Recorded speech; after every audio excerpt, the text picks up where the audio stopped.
Hey, what's going on, everybody? Welcome to episode 46 of The Beer Enthusiasts, and this is our fourth installment of our series where we have decided to take on the undertaking of interviewing as many Master Cicerones as we possibly can, and we are joined by Master Cicerone number 23, Craig Thomas. Craig, welcome to the show.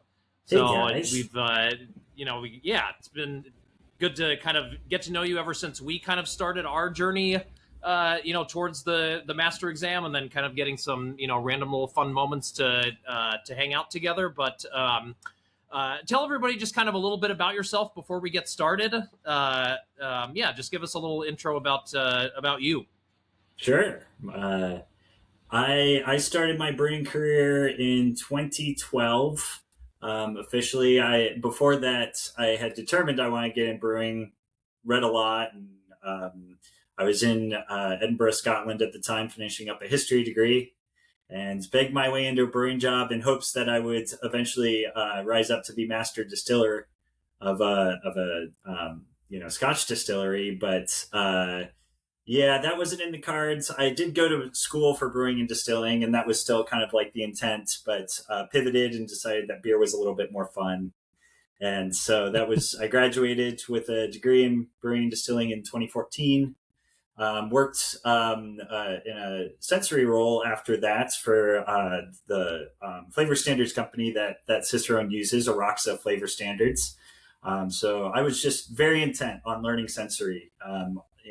That was why I wanted to be a whiskey blender, was because I was just so enticed by just smelling things and the idea that you could just craft something by smelling and then combining and that kind of thing. And so anyway, that was a really great experience. Traveled the world, tasting beer, teaching people how to taste beer. In 2017, I felt I needed to get a little bit more production experience in breweries to meet my career goals. So I moved back home to the U.S., joined Firestone Walker Brewing Company on the floor brewing for a couple of years. Before then, I moved up into the quality lab and managed the Firestone Sensory program up until I decided to join Abstracts Hops in 2023. They were still are a pretty new startup centered around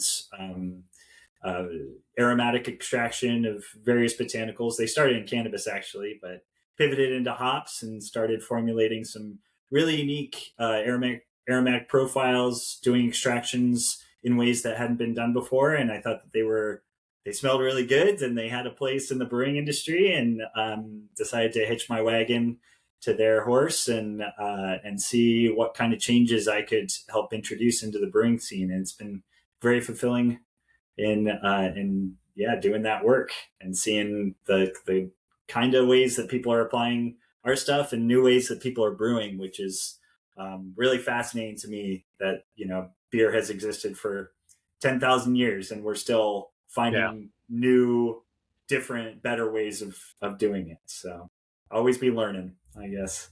Very cool.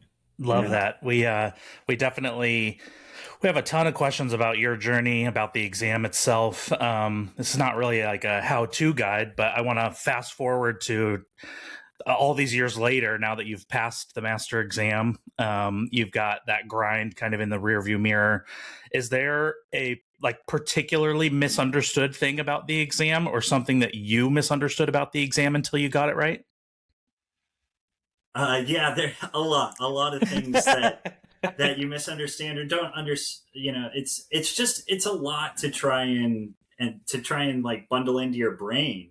And the first one, and probably the easiest one, is like the writing portion of the exam is so heavily weighted. Like that is the critical component that you really have to nail down more than anything else. And the first time I went to the exam, I was so concerned about the tasting portion of it, and looking back on it, I know why, but like realistically, it played such an over, I guess, weighted kind of component to how I viewed my performance in the test, that not only did like it not in any way move the needle in terms of my performance in either year that I took the test, really, but on top of that, if you get a tasting question wrong, for some reason, it makes you feel awful and stupid, and you carry it through for the entire exam. You're just like, it weighs on you, the fact that, oh, I missed acetaldehyde. I never miss acetaldehyde.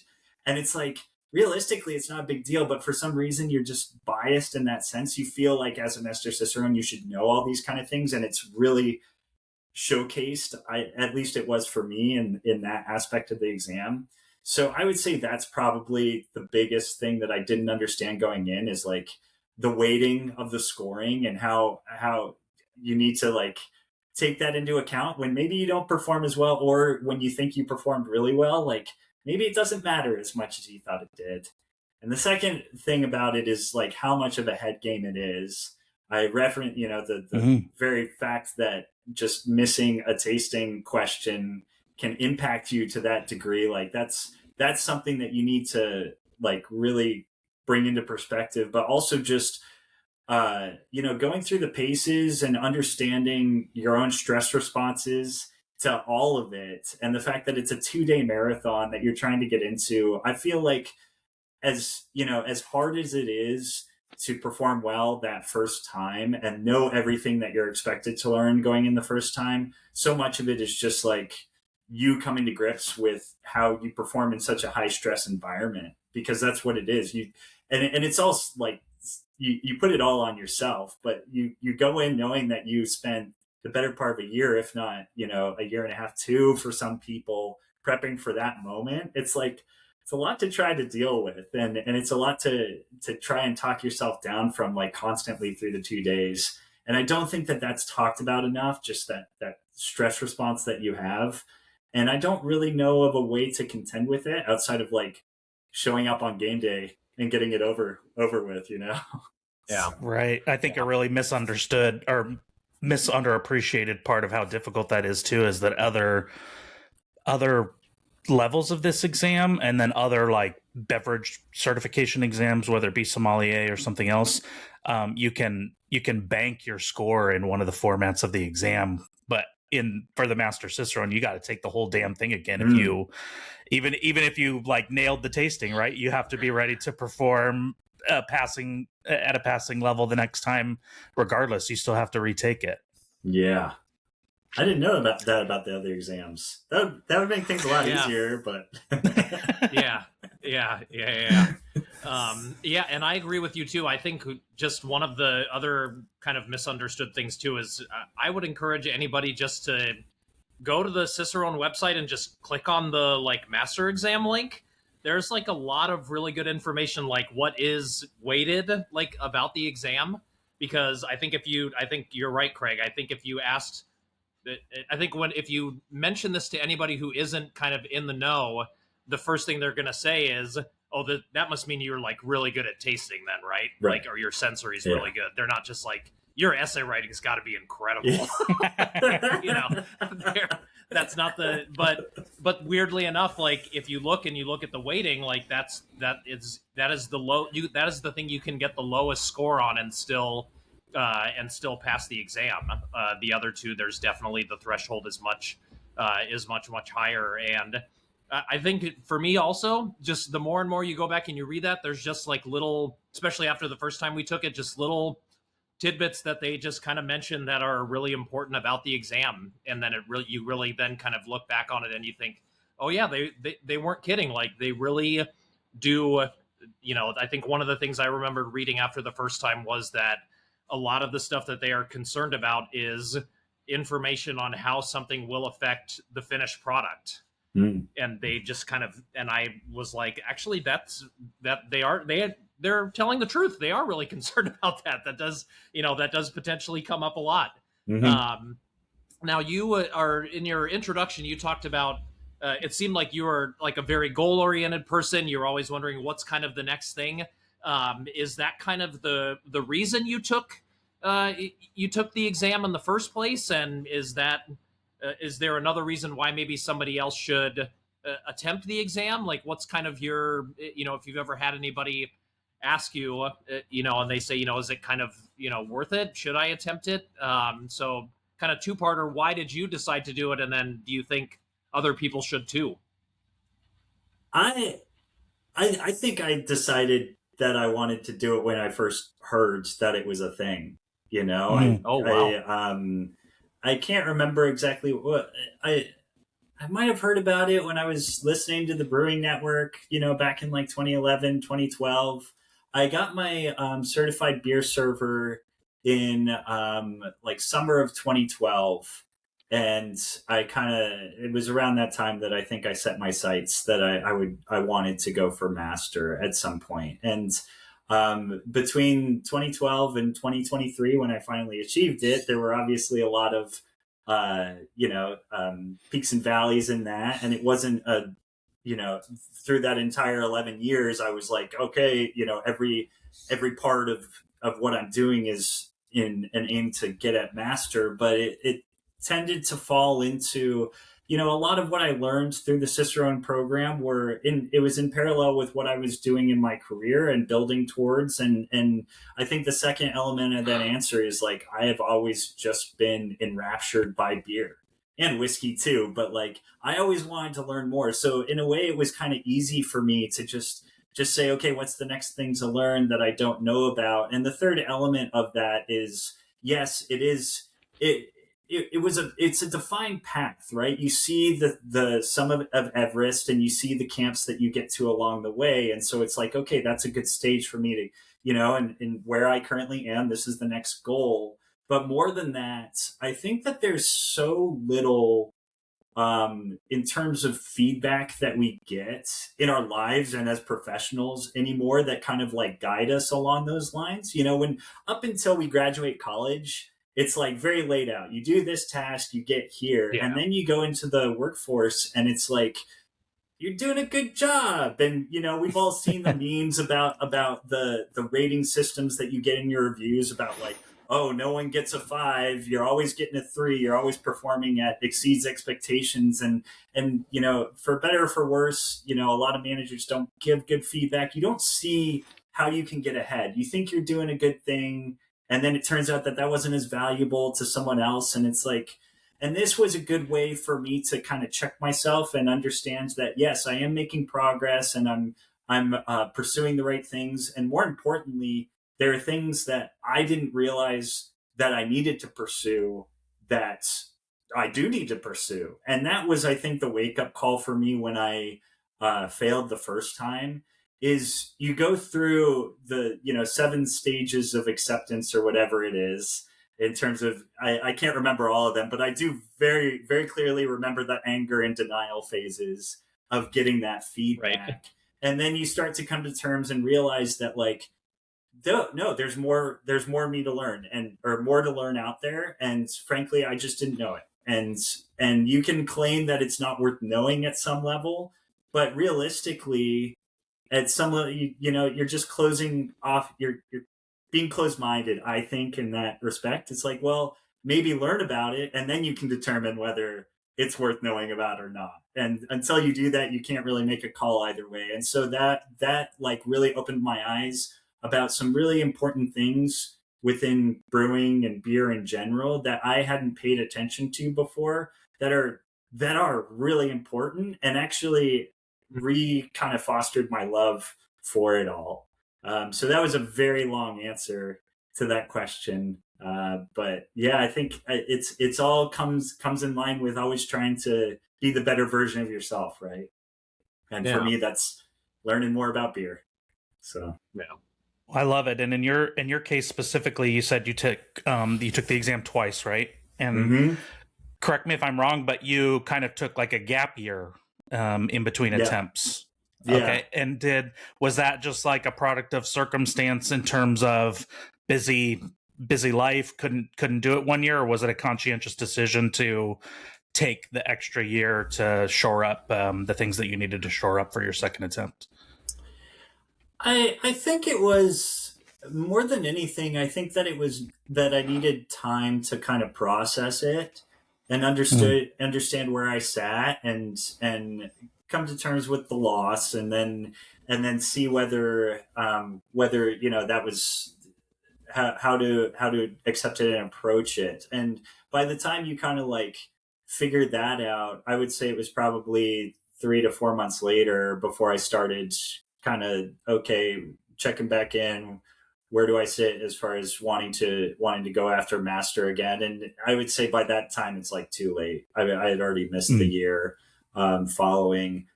So I think more than anything, it was like I wasn't ready for it when I first took it, and I still wasn't ready for it in 2022. And then, by 2020, sometime in that year, I started to shore up my weaknesses and really feel confident that I was ready for it. And maybe I'm being unfair to myself. Like I didn't do badly my first time. I think I got like a 78 or a 79 or something, but I also realized how much that I sounds had like to learn. that sounds like a very excellent first. Yeah. I got a 79 too, so I'll just. But again, you come to terms with, okay, what don't I know, and how do I learn that, right? And for me, what I didn't know, and what was very clearly a weakness that I was unwilling to admit to myself, was I did not know draft beer nearly as well as I thought I did. The keeping and serving element of it was beyond me when I went to the test, and that was it. I took a step back and I was like, okay, well, let's learn about that. Then that was my project for like the next year, is like, if I want to get master, I better have this down to a T. And that's what I did. I really went into it. And I went into it not only from the perspective of learning it for master, but just learning about it to do better, both in my role and as a beer professional, looking ahead at what I might do in future. I spent a lot of time across the tap rooms at Firestone, all of which were rigged totally differently, by the way. We had long draw, short draw. Oh, interesting. Pumps. Yeah. We had, high pressure, nitro and all that kind of stuff. So in that way, I was like rigged for me to like learn about all the different draft systems.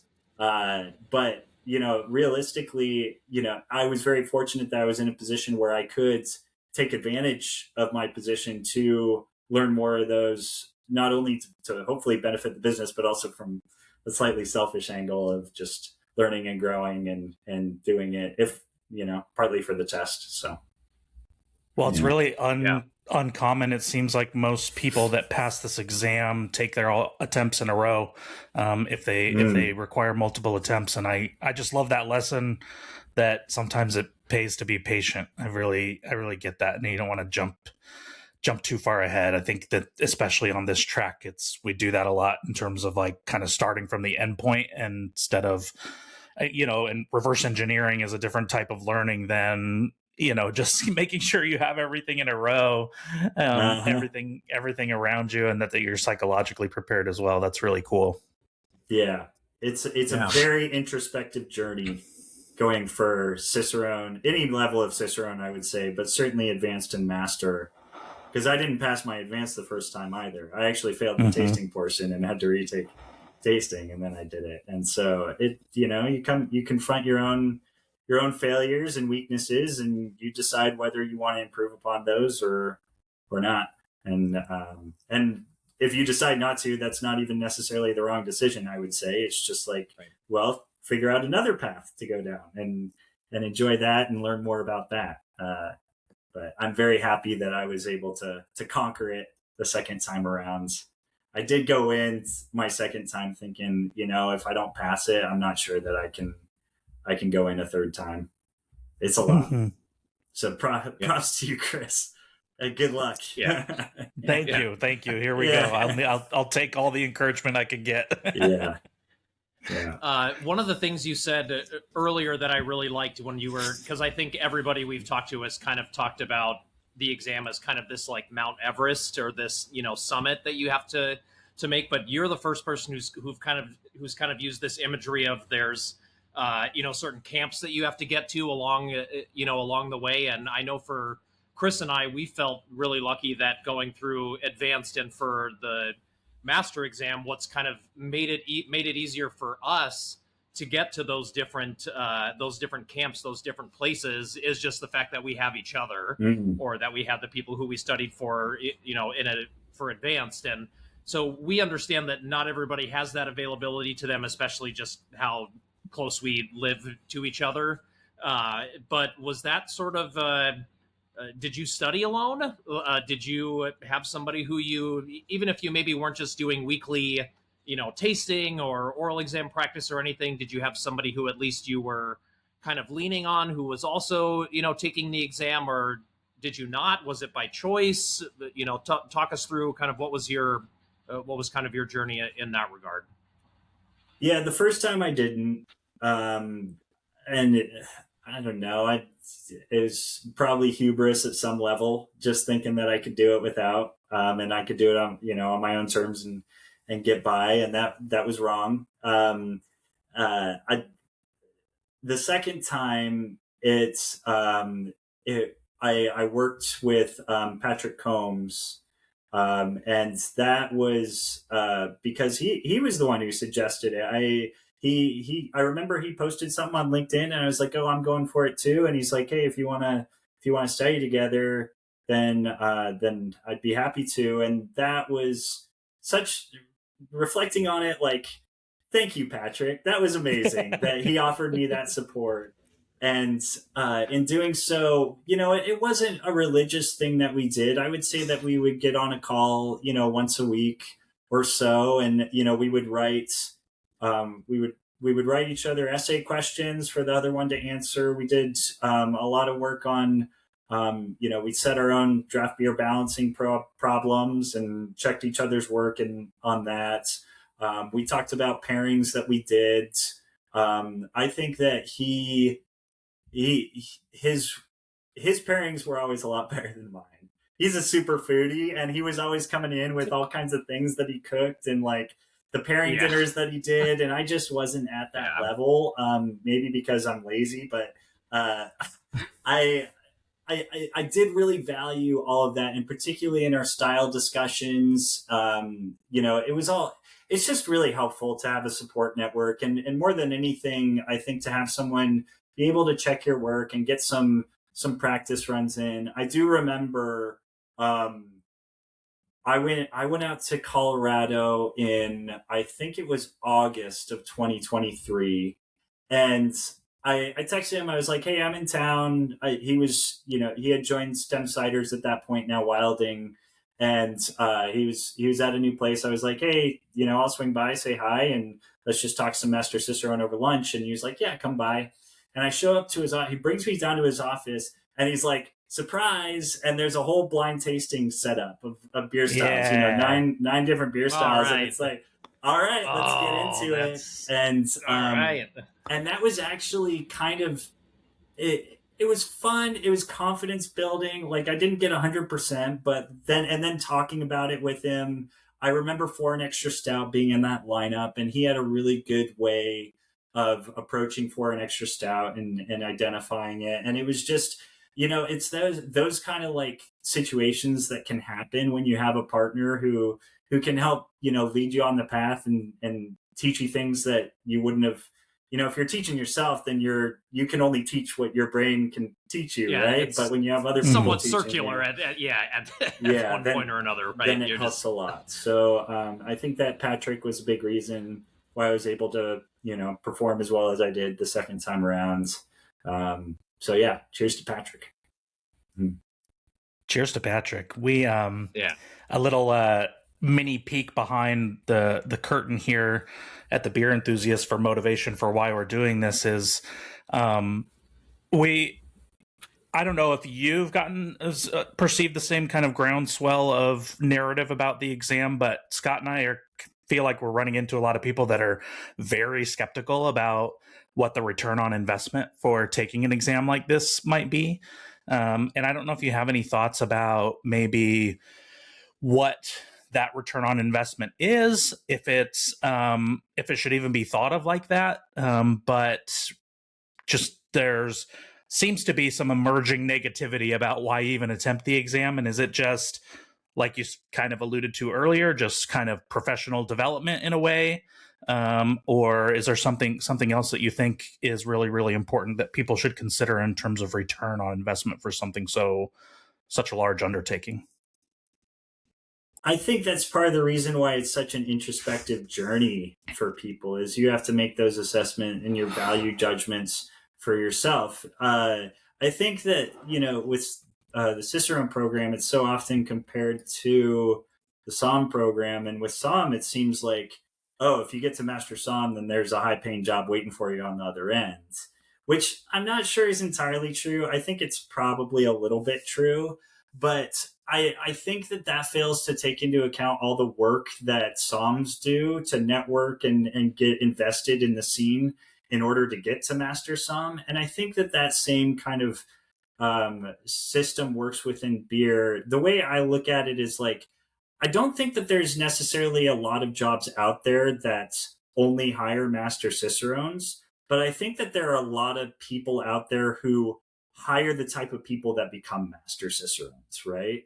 It's kind of like it's like going to college. Like at some level, going to college, it's not about the degree; it's about showing that you can show up for 4 years and actually like meet deliverables and those kind of things.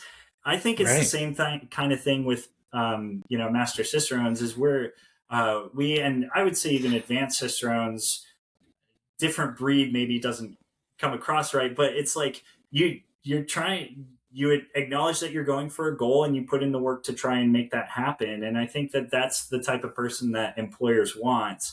I think as far as ROI, it's an unfortunate, existential thing that we have in America where everything seems to have a dollar value. And, when you look at it in the course of a career path, and how Master Cicerone has worked within my career, it's like you're working for 40 years. Like you can't match it that way. You can't say that a single moment in time just all of a sudden, open doors to, however many thousands or hundreds of thousands. Again, it's like the work you put in order to achieve that goal is what I think matters in that capacity more than the goal. And I'd say the final element of it is like, I was always told that the best investment you could ever make is the investment into yourself. And so like it comes across a little bit cheesy, and like determining, oh, this is money for me that I'm putting in and all that kind of stuff. But realistically, and going back to what I said about like me trying to learn more, that was the goal, is like, hey, there's more out there to learn. This is an exam that claims that this has everything that you would ever know about beer. If you can pass this exam, then you made it, which of course isn't true. There's still so much more about beer that I have to learn. Yeah. But it was a good benchmark for me to like gauge where I was in that, in that journey that I assigned for myself. It wasn't necessarily, a way for me to get a certification so that I could get a job. It was a way for me to prove that I was continuing to learn about beer and doing a good job and directing it effectively. And now I'm in a place where like, I guess I have to set the standards by which, I learn about beer. And I think that's part of why I enjoy working at Abstracts, is because I'm exploring the unexplored. Like, I alluded to Master Cicerone being Everest. It's like, well, you get into space, you don't even know what the Everest is. So you got to find it and then you have to climb it. Right. And so there's always more to learn. Master Cicerone isn't the end goal, or it's not the end point. It is a goal. But to say that once I get here, then all the world will open up before me. Yeah, it's not going to happen. But in getting there, like you'll be much better placed to meet the world on its terms, I would say. Yeah. Wow, that's very well said. I haven't heard too many people put it like that, and that was really fun to hear. Like Chris was saying, some of the not only the skepticism around potentially the ROI around the exam, but then also just how the exam is structured. We definitely know a few people who are like, I will never either attempt it again or take it unless they change X or Y about the exam. I think obviously the most common one that comes up is people don't like the the handwriting portion of the of the written exam, but I think there's a lot more kind of either serious ways to look at how the exam could change. I think there's also lots of really, just fun or like, goofy ways to think about how the exam could change, whether that's just like, what would super Master Cicerone, look like, and what would you have to do to make it even harder. But with the exam kind of as it stands and hasn't really changed, just for your information, hasn't really changed. Dan and Jason are kind of just, getting a couple under their belt before I think they are even going to think about changing anything. But what do you think should change? What do you think would improve the exam, or what do you think should change? I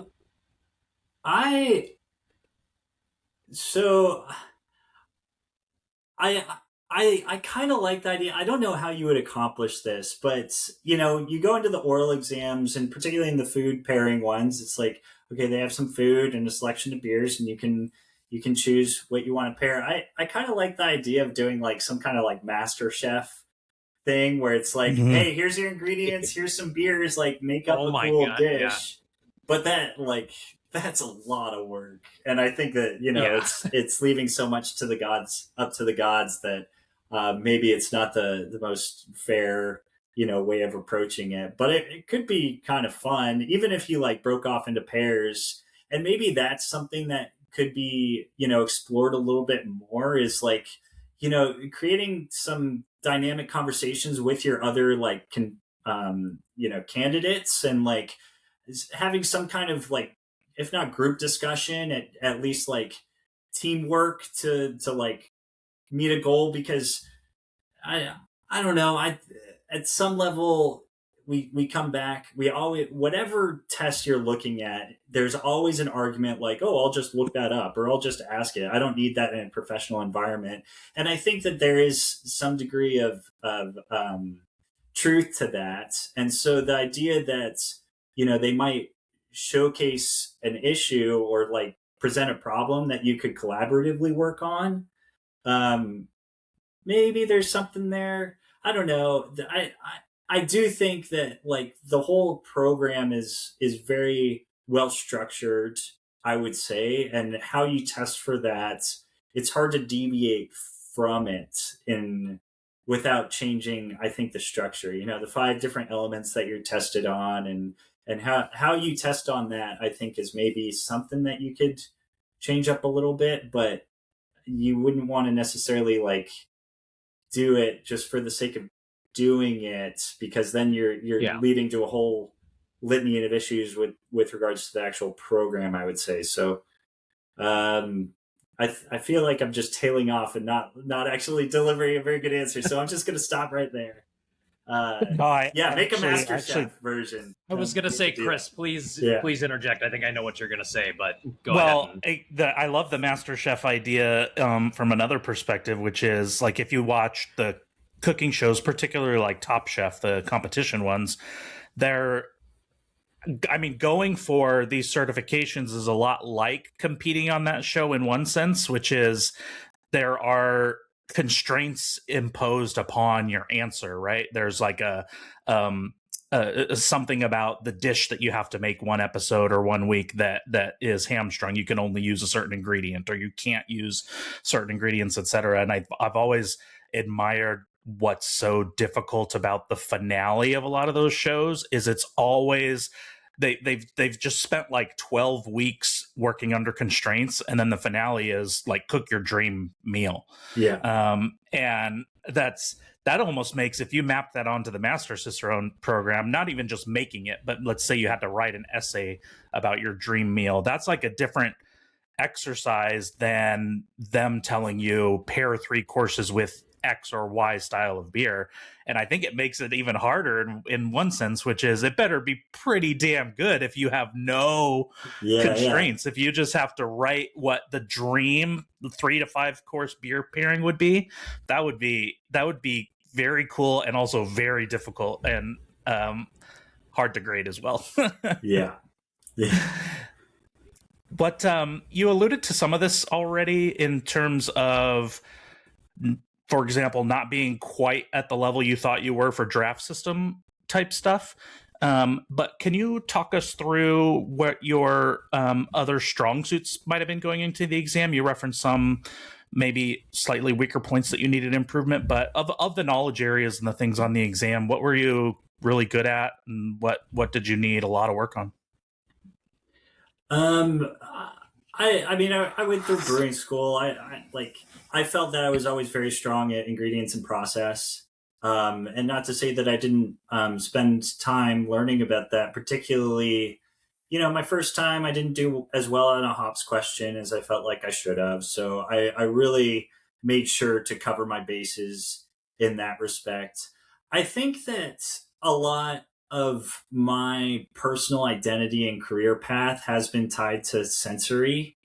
And so as a result of that, I always felt a lot of pressure around the tasting portion, and felt pretty depressed when I didn't perform as well as I thought I should have. It's like you spend, 3 years teaching people how to taste. You have access to all the different off flavors. I run a sensory program for a long time.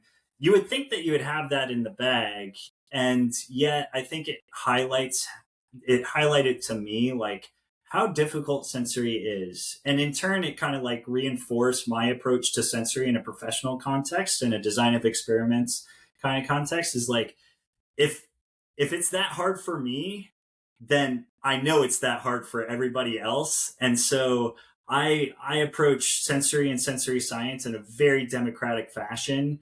And as much as people like to look at me and say, oh, he has a great palate, I have a decent palate. I've trained it to get that way. I don't necessarily think it's any better than anybody else's. I've just put a lot of work into refining it and articulating what I'm tasting.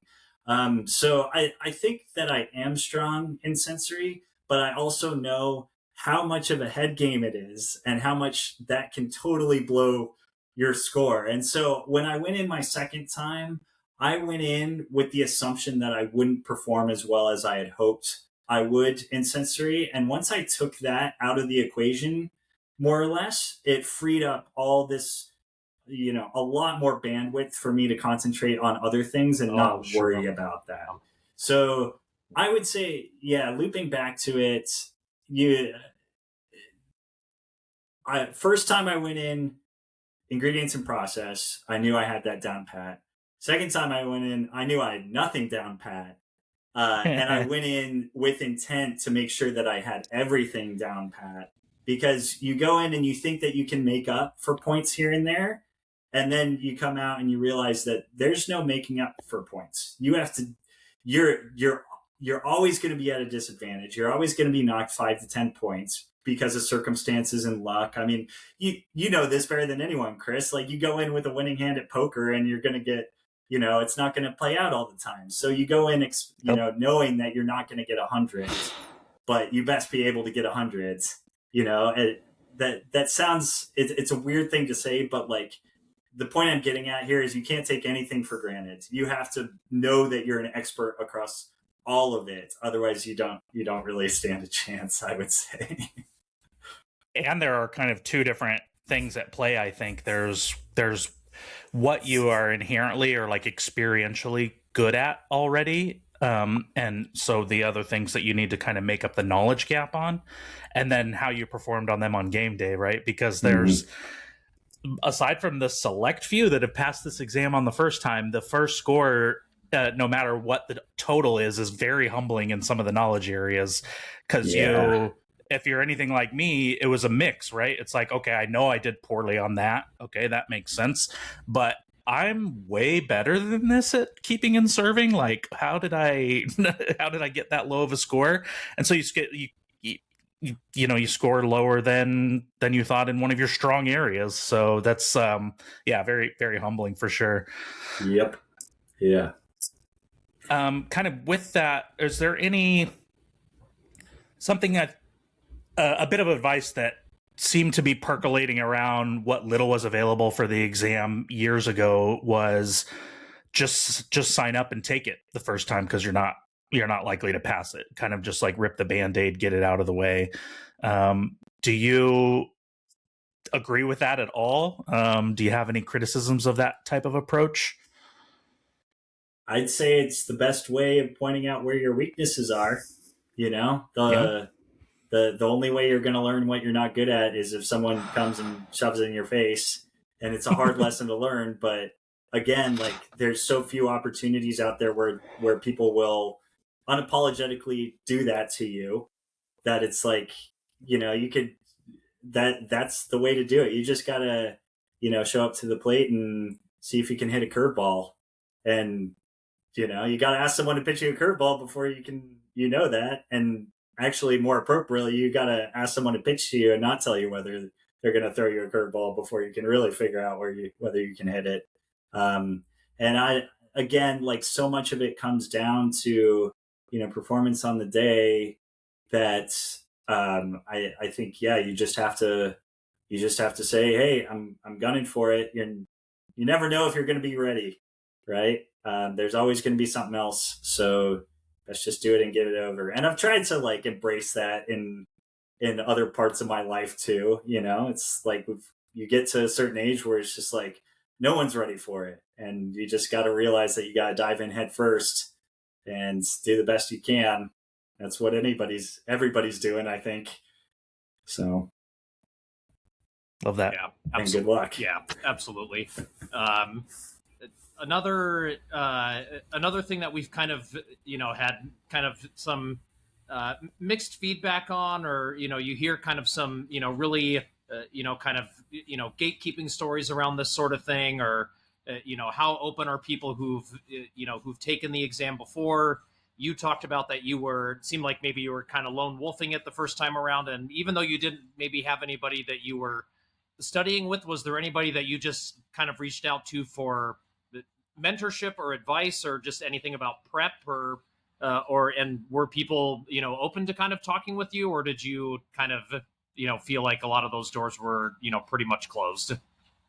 I didn't, and shame on me for not doing it, because I was very fortunate in that, going through a good chunk of my Cicerone journey, I knew a lot of different Cicerones and a couple different Master Cicerones even before I went through the test, and met some of them through testing. And, Pat Fahey, I've known him for a long time. Avery, I've known her for a while.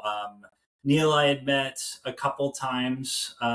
So there were people I could ask about and talk to about, and I'm sure they would have been more than willing to like help me on that journey. And again, I would say that maybe there was an element of hubris to it.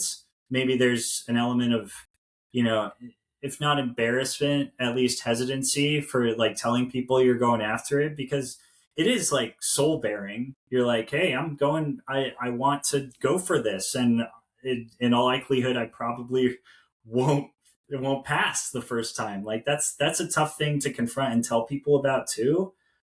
Which again, I think is more a signifier of, American society. It's like, no, success necessitates failure, and people want to help you overcome those failures. So it's on us to take the initiative to reach out and ask the questions, and and that'll help with the speed bumps for sure. It'll lessen the blows, I think. Yeah. And hindsight, it's something I should have done. I might have passed the first time, but at the same time, even if I had passed the first time, I could almost guarantee that it wouldn't have been because I would have known anything necessarily more about draft systems. It would have been because I would have done a lot better at other elements of the exam.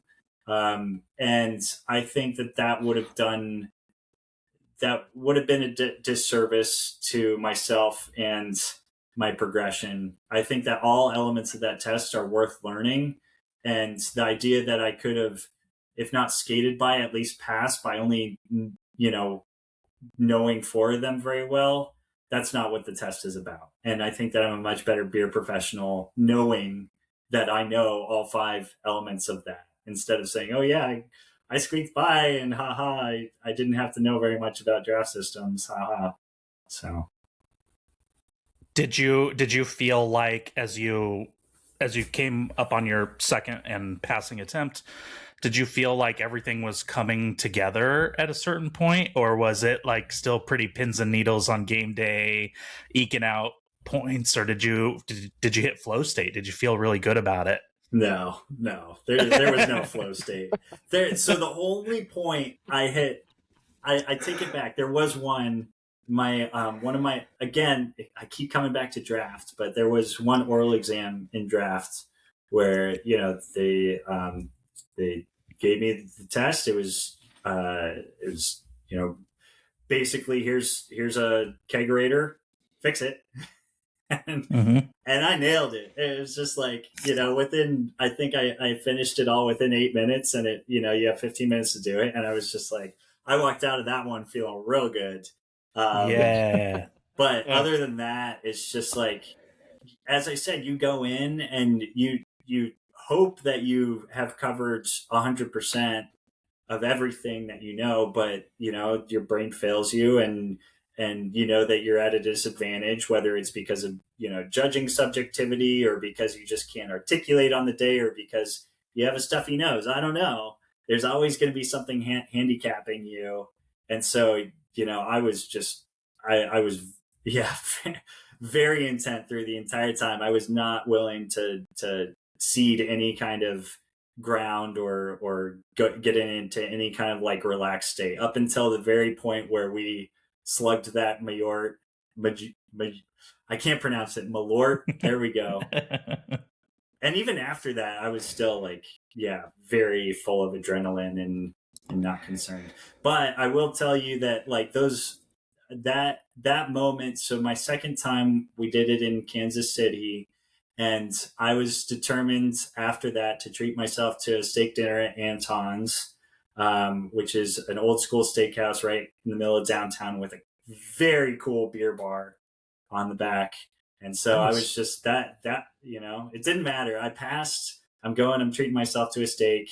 And I went, I sat down at the bar, and I looked along the list, and the tap line, and right at the very edge, there was Golden Drac with a massive dragon as the tap handle.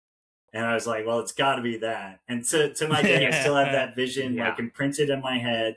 And now Golden Drac has a special place, in my beer journey, because even though I didn't know it at the time, that was when I had passed Master Cicerone. And so, it's moments that just kind of like really, again, re-engage you and make you kind of revel in this not only our beer journey, but like life is so much is just focused on the next thing. And it is when you're pursuing Master Cicerone, but you got to take those moments to pat yourself on the back and take in the scene a little bit. Thanks for letting me digress there a little bit. It's incredible. It's important. It's emotional, but great. And that's a great story. That's all of our kind of pre-prepared questions, but we've still got a few more. In your intro, when you were kind of talking about your background, you mentioned that you do have a master's degree in history, and I think if there is one thing in the people that I've mentored or even just kind of helped through their Cicerone journey, I think there is no shortage of people who love beer history, and it is always something that I feel really bad about saying when let's say somebody just says, I wrote this essay, with this question I came up with. Can you tell me what you think? And and I said, well, you came up with this question, but you spent the first paragraph talking about the history of whatever you asked about, and that isn't even what you asked yourself. And so, but then it's almost always like they just can't help themselves. Yeah. Like I have to show that I know a little bit about the history. And I think it is something that maybe people are a little more surprised isn't part of the examination, especially in the higher levels. If it is, maybe it's peppered in very little. Do you think that's something that should change about the exam, or is it history is something that's always, weirdly enough, even though it's already happened, we're kind of learning new things or realizing and debunking things that were thought for a long time, and so even though it's already happened, it still seems to be this moving target. What are kind of your thoughts on the program, just including more about beer history and exam settings? I think that beer history is relevant, but in not necessarily in such a categorized, approach. I think that as you learn, if you learn beer styles properly, you learn about the history of beer styles. But part of Mhm. that, it's not about the history of beer styles. It's about the origins of the style and why it was important in that context, in that scenario, and why it grew up and or fell off, and why it's made that way. It's the history. Yeah, you can talk about that history, but the like what we really talk about is like how that impacts how we're seeing it now and why it's important as it stands today. And I'm thinking of things like well, you could name a style. It's like, well, the reason it came about was because of these specific factors that were happening at that point in time, whether relating to beer technology or to like the larger social events or the geographies. All of that was just this like synchronized soup that happened to make a really nice beer style that people wanted to drink. And so it's you aren't necessarily learning the history for history's sake. You're learning why those aspects of those inputs make a good beer at the back end of it. And so I think they're almost Mm. like inextricably interlinked.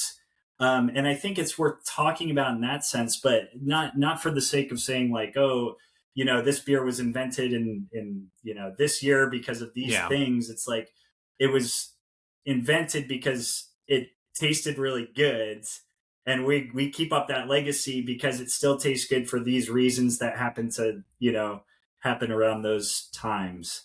Is I don't know if that really answers the question. I love history and beer history, but I think in the context of this exam, and particularly when we get to the purpose of the Cicerone program and being able to like um, uh, canonize beer and communicate reverence around it and guide people along. It's like you have to meet people on their own level, and not everybody I meet is a history buff. Not everybody I meet knows a lot about tasting beer. Not everybody I meet is a foodie, and so being able to communicate what beer can engender to all these different people, it requires a very holistic approach, not only to learning it, but also to communicating it and presenting it. So maybe I talked myself back on that one, and now I'm saying no, history is important. But I think ultimately it is like, how do you communicate it? And to your point about like answering questions on the test, I think that maybe I took my skills as a historian for granted, because you go in and when you Mm. study history and you go into an exam, you know that you're arguing a very subjective you know point, and you know that the grader Mhm. is going to be coming at you with a subjective you know uh, perspective as well. And so Mhm. you have to be able to very clearly frame an argument, answer a question as it's presented in a very concise way. And that's actually a skill that maybe I took for granted going in, and maybe Mm. had I not had years of practice in doing that through my degree, maybe it's something that is worth developing a little bit more, again, because it is so heavily weighted in the exam. Is like, you got to get to the point. You got to make it convincingly, and you got to accept that sometimes the way people read your stuff, it's not going to be the way you intended it to come across. So it's a game. The rules are outlined. Prep for the game and do your best. So Yeah. I think that's a really great answer, and it reminds me that despite not having a question about this today, we got to give you some airtime on what we always tell people is the best advice that we've ever Mhm. gotten, and that's just like, you simply cannot study beer styles too much. That's kind yeah. of the root from which everything grows out of. And when you're saying, when you study beer, you mentioned when you study beer styles, you are kind of studying history. Maybe it's not for the sake of learning the historical timeline to a T of that beer style, but having some understanding of why certain styles arose when they did, whether that be war, taxes, ingredients, Mm-hmm. local agriculture, all kinds of things. And so I think there's definitely like an element of, when you're studying beer styles, it's a little bit like it's a little bit like sanding the floor or waxing the car. Like you kind of don't know how all the pieces are going to come together and how that's going to teach you karate. but yeah, but at the end, glad you made that. Yeah, because I was like, "Where's Chris going with it?" I was like, "This is like waxing the car." But little no, Karate Kid reference for the folks at home, but much appreciated. Yeah, but beer styles seem to be like that, right? You might not be explicitly studying decoction mashing, but if you've practiced oral exams about all the German and Czech beer styles, a couple months later, you kind of accidentally know a lot about decoction mashing. So I can totally dig that. But if you've ever seen Scott and I on other podcasts or other interviews, we like to remind people that that's our favorite and we think best advice, that that you just could not possibly overstudy beer styles. It's impossible to do. So we always like to extend that advice as well. Yeah, cool. I'm glad it resonated. Yeah. Glad it helped. Boy, did it ever. Yeah. It seems like you've been able to do a fair bit of traveling in your time, and I want you to give me an underrated beer destination. Doesn't even have to be international; could be in the U.S., obviously, but one that you've been to that you think is like criminally underrated, and also what's still number one on your bucket list for traveling that you haven't got to scratch off yet. So they're underrated. More and more I'm coming to terms with the fact that, every experience needs to be shared to make it a really good one. And so it's not so much about the place you go, it's the people you enjoy it with, which is a sappy answer at some level. But I honestly, Edinburgh, Scotland, I lived 8 years in Edinburgh. It's where I fell in love with beer and with whiskey. And it's not really known for a lot of, beer history or beer styles. There is a lot of beer history in it, but a lot of the brewing history, brewing has died off in Edinburgh. It's gotten a little bit of a resurgence in the last 5-10 years or so in small craft. But one memory that I have that will forever live with me is drinking a 60 shilling at the Royal Oak, in the basement of the Royal Oak at like 2 a.m. And I actually had many 60 shillings that night, but that's a beer style you don't see anywhere. And it just struck me as like the perfect style at that point in time. I can't remember it. It was a McEwen 60. I think that it was like 2.8%. And it's just like, yes, this is how you finish the night, and that just struck me at the time as the quintessence of that style and that atmosphere. And I knew it was going to be a beer memory for myself. And so I could list, a number of other Edinburgh beer memories that I had. I think a lot of it was tied to, the time in my life that I was there and everything. But, no one talks about 60 shilling as a beer style. Like, no one cares. But like, it was a really cool experience, I would say. And maybe all the more so because it was such an esoteric style that no one really would talk about or seek out. And then as far as bucket list, I've got 2 left. Not to say that, I haven't been to every brewery. It's just like, these are the 2 that I really have always wanted to do is Pilsner Urquell and Anheuser-Busch St. Louis. So I've been to a couple AP facilities, but I've never been to the one in St. Louis. So hopefully soon. Got to go to the king, right? Yeah. On kind of the subject of Scotch and whiskey, is there, as someone that has been super intrigued in working with distilling, is there anything from that world of distilling Scotch and whiskey that the beer world needs and vice versa? Like, I always think that with the wine community, for example, I'm jealous of the way that they talk about the structure of a wine, and I think Mm. beer lacks that quite a bit. So it doesn't have to be that exactly, but are there things that you think each beverage community could learn from each other? I definitely agree with you about wine.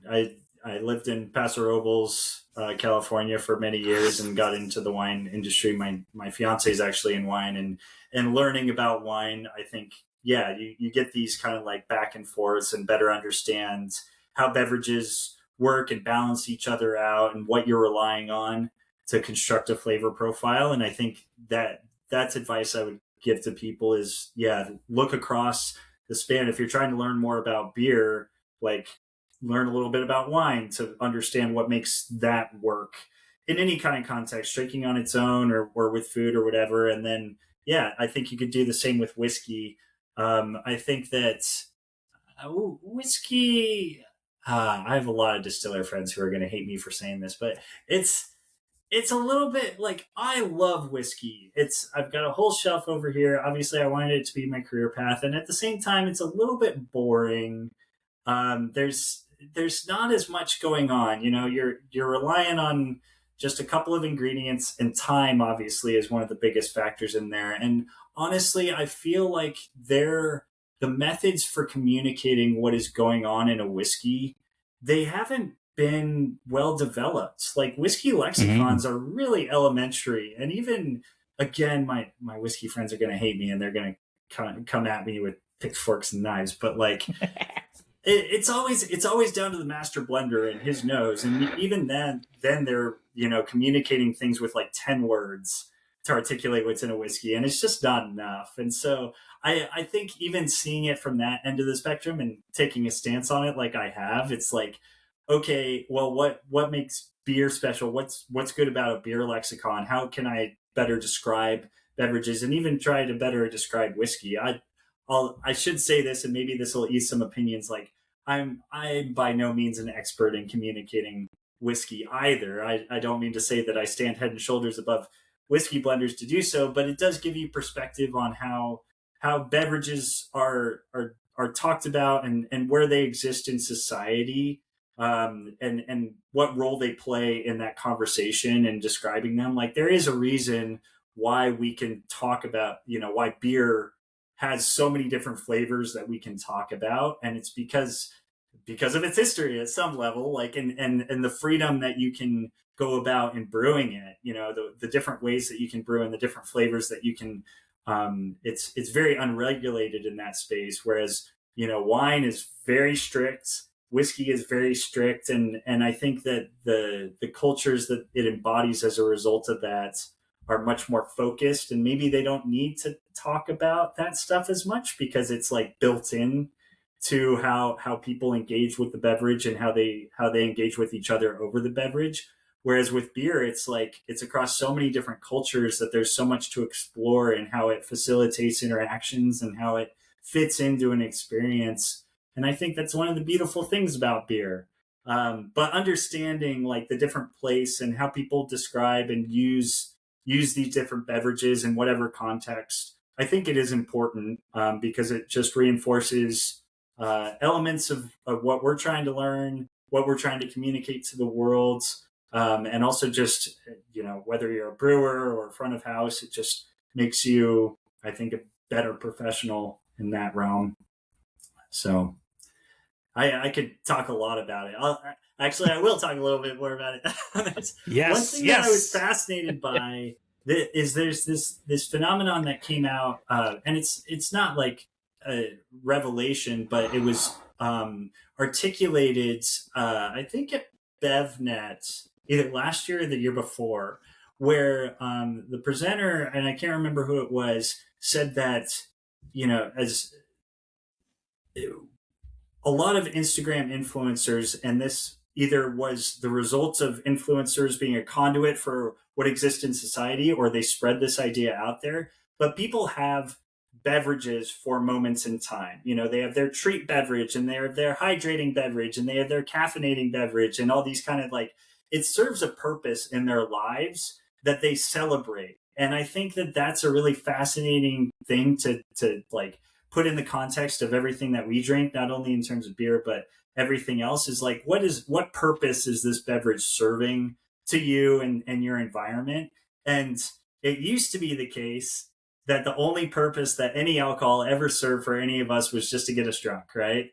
And now I think many of us, either because of our age or just, the singular point we are in on this timeline, it's like that's not necessarily the case anymore, where a beer or a wine or whatever, it's not just getting us drunk, it's doing a lot of other things. And exploring what those other things are, I think, is a worthy kind of endeavor. And for me, a lot of it's flavor. For other people, it's social lubricants. For some people, it might be history. For some people, it might just be killing time. For some people, it might be medication, which maybe not be the best way, but it's like, it's worth conceptualizing, I think, to better understand what we're doing and why we're treating this with such reverence. So, absolutely. Yeah. Speaking of Instagram, we scoured through yours, and I found a very interesting post that you made coming up on like 6 years ago. It's like this row of what looks like maybe your home brews.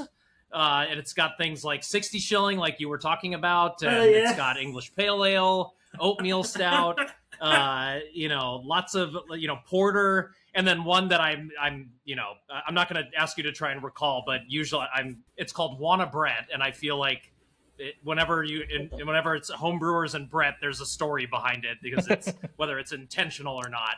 But it was the inspiration for this next question, or kind of more of an activity. I don't know if you've become familiar with this thing going on in social media where there's kind of like this sort of category, and I'm going to give you an example of something, and then you're going to have to rank it 1 through 5, but you're not going to know what's going to come next. Oh yeah. So you have to kind of put it in the ranking. But so your category is just going to be these sorts of, we'll call them brewing techniques. So you're just going to have to rank them just from your favorite to your, or you're like, oh, that's kind of, people do it, but it's just kind of more for show, and it doesn't really kind of do anything, or maybe it's outdated or whatever. But so I'm gonna give you, and you're gonna rank them 1 through 5, or you're not gonna know what's gonna come next. So first up, in honor of something like something in the 60 shilling, or maybe even once you're getting into the higher, more like wee heavy stuff, we'll start with Party Guile. Where do you want to rank that 1 through 5? I think I'll give it a 5. It's not. I don't think it's that exciting. Right out of the gate. Okay. Five is like low. All right. Right. 5 is low. Yeah. Okay. All right. Next one. What about for some of the kind of inspired by some of the English beers in this lineup that you have? What about open fermentation? Oh, open fermentation has got to be a 1 or a 2. Ooh. All right, which one do you want it to be? I'm gonna go with 1. I'm going in hard. All right. Yeah. Yes. We've set the bracket. Open fermentation. The bottom and the top cool. out of the gate. Okay. Wow. All right. Yeah. So I guess these are all just going to be somewhere in the. All right. Next up is. Next up is cask conditioning. Oh, that's a 4. Yeah. That's all right. 4. All right. Next one, decoction. So that's 2 a 3. and 3. That's a 3. All right. And so then for number 2, we have the Burton Union system. I'm pleased with that. I'll take that. That's pretty good. That's pretty good. I think that's pretty good too. Yeah. All right. That's very some cool. Old like Firestone Walker linkage there too. That's kind of fun. Oh, I felt good about. Trust me, I had the first 4. I had those pretty quick, and then I thought of that one, and I was like, oh, there's the Firestone Walker. I was very proud of myself for thinking of that one. I might, reflecting on it all, I might switch up cask conditioning and decoction. 3 and 4, but like. Yeah, sure. But they're in the middle of the pack. It's like, it's mostly you don't want to be like, I wish I would have swapped 1 and 5 or something like that. You're not kicking yourself. But all right, nice work. Yeah. You Master Cicerones are better at this game than we anticipated. That was pretty good. I know everybody we've done it with. They're just like, I'm pretty happy. Well, I would have done it. Yeah, even if I had them all at once, I would have done the same. Yeah. I think so. The thing that I am fascinated about with open fermentations is not only, the opportunity which you either seize or unintentionally seize for, various cultures getting into it. But I think the dynamics of fermentation, and particularly without pressure in an open space, uncontained vessel, I think there's so much to be explored there in terms of what the yeast is producing and what's volatilizing out. There's just so many different. I mean, it's so much art, but there's so much science that's unexplored in it. Just because the only people who want to do brewing science want to do it in controlled circumstances. So it almost by definition, it's at least to some extent uncontrolled. And I think that there's I don't know. It's fascinating. It's one of those things which we'll never understand. And so I think it has to have a high place just because, for all the versatility that it gives you, and also the mystique that it entails too. I know that, or this was a while back. I don't know if he's revised his opinion, but I do remember touring Russian River, and Vinny was, convinced about the effects of open fermenters on Pliny. And, everybody has their own things that they think it does for their beer. And I think that's super cool. The people who know it best think that it produces different beer, and in a way that's really hard to articulate. And again, that's part of why I'm fascinated with all of it. Is like, there's always going to be something that we don't really know why, but it's alluring and it tastes great and it's fun. So. Yeah, I think there's one thing I would say that I've learned, especially about you after talking with you and doing all of this, that I've kind of considered when people have asked me, like, what is it really that a Master Cicerone is, or, what is it kind of about them that makes it unique? And I would even say just people who are, going for kind of the upper levels of Cicerone, is there really is this. And I think for a lot of people, it's kind of like, oh, it's just you're a masochist and you love the pain, or it's kind of addicting and all that. But I think when you kind of look at it I'm just seeing it in you throughout this entire call, is I think people who are going for the upper levels are just going to be the most curious amongst the beer community. And that's really the thing that I have come back to more and more, especially as we've done these calls and kind of reflected on my own journey. And so it's just been really fun to kind of see that play out in you and getting to know that about you during our call. Yeah. It's amazing what you can learn if you just open your mind and admit that you don't know everything, and yeah, that's the hard part. Yeah. Yeah. There's so much knowledge you have to keep in your head for stuff like this, but then you really have to have some moments of letting go as well. Yeah. Ain't that the truth? Yeah. Well, Craig, that's the end of our list of questions. We wanted to thank you tremendously for joining us, but also give you a little bit of a moment to let us know if there's anything exciting coming up beer-wise in your life, or something you're excited about, whether it's an event or a work thing or just some local thing that's coming up. Anything you want to give airtime to, we're here for it. Well, I told you guys before we got on air officially that I just came back from Brazil Brau, which was a very cool experience. Learning about Brazil and Brazilian beer culture, and South American beer culture to some extent. Looking ahead, it was one of those scenarios where it's like, okay, I got Brazil Brau, and I didn't really think about what's happening after that. So my my June to early July is pretty free and clear. I think I don't have anything terribly exciting. Firestone Invitational has happened. That's always a great time.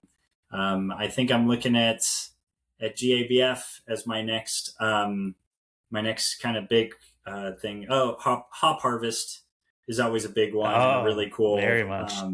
Really cool thing to get to and enjoy. Again, it's about being in the environment, right? And it's going to Yakima any other time, I'm not sure I would enjoy it, but Yakima during Hop Harvest it's a place of its own, and yeah, really quite special because of it. So yeah, I'll look forward to that in September. There are a couple other things kind of dotted here and there, but yeah, you just gotta, yeah, as you said, always be curious. Always try and find something, absolutely, something else. And to that end, I always, I don't tend to buy a lot of new beer anymore because I'm honestly disappointed a lot of the time. But I do. But I do, you get across a new, and you hear about things, through the grapevine. It's like, oh, this brewery is up and coming. And there's still a couple Bay Area breweries that I need to get around to and explore over the summer that I'm very excited for. So yeah, I'll get back to you guys once I've hit all the spots this summer. Done my beer tours. Mm-hmm. Amazing. Thank you again, Craig. Every time, I can't tell you how much we appreciate you joining us, and every time we get to talk to you, I feel like we learn something new. So that is much appreciated. I'm sorry to interrupt. I take it back. There is one thing that I need to do, and it'll sound a little bit gratuitous, and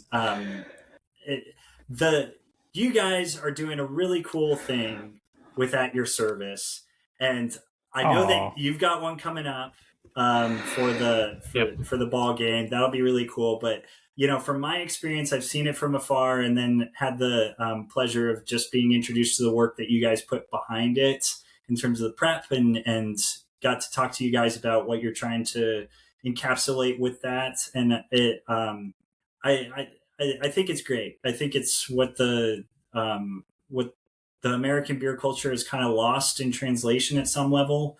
And so I'm excited to keep for you guys to bring it back. And so, yeah, would definitely highlight your next events as big things to be doing over the coming months. So very much appreciated. I've got to tell a very brief story about that. We'll see if it stays. We do. Thank you. Yes. Yeah. We'll see if it makes the cut. But it's so amazing you brought it up, because we put a ton of thought and work into those events, and we were literally doing that one night, practicing some of the pouring techniques that we were going to use in an upcoming event.